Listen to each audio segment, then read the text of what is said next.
श्रीं क्लीं श्रीं कुबेराय अष्टलक्ष्मी मम गृहे धनं पूरय पूरय नमः।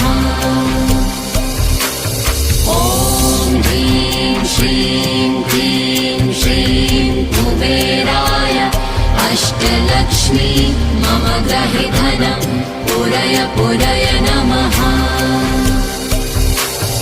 ॐ ह्रीं श्रीं क्लीं श्रीं कुबेराय अष्टलक्ष्मी मम गृहे धनं पूरय पूरय नमः।